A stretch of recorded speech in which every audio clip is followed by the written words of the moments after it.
All right, in this video, we're going to talk about population growth or how populations grow.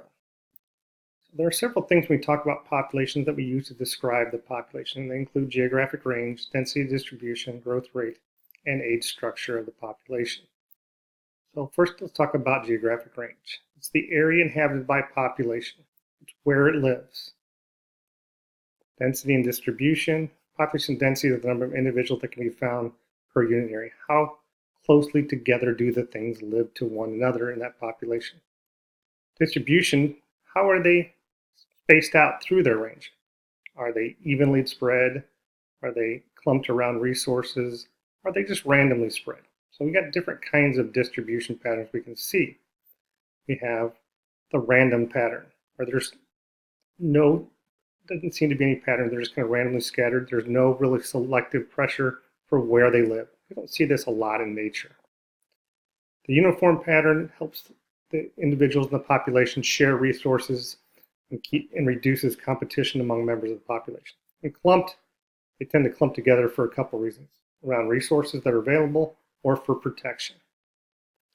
Age structure is how many individuals are male or female and what are the ages of those individuals. Growth rate, there's four things that affect the: birth rate, death rate, and the rate at which individuals either enter or leave the population. If the growth rate is 1, the population size essentially is unchanged over time. If it's greater than 0, the population is going to grow. And if it's less than 0, it's decreasing. So there are four things. So 2 things increase population size and 2 things decrease population size. So births, when you have more individuals being born, obviously that's adding to the population. But you may also have immigration, where individuals are moving in from somewhere else. So those are increasing. Emigration, population may decrease in size if individuals move away from it, or deaths, individuals die, obviously they're going to lose individuals out of the population. So there's 2 types of growth patterns we see: exponential growth and logistic growth. Exponential growth is what happens under ideal conditions with unlimited resources. Population will start to grow exponentially, which means it doubles in size every certain set amount of time. So when the population size is low, the growth rate is relatively small. But as it gets bigger, that doubling builds up and you get a J-shaped curve. In this area here, you can see the population is rapidly increasing. In logistic growth, when there's something that's going to limit how large the population can be, whether that's space, resources, whatever.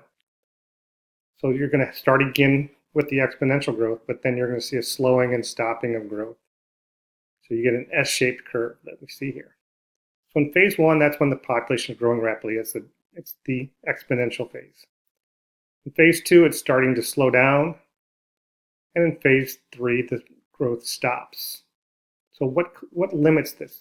So we call how large the population can be, at least for an extended period of time, its carrying capacity.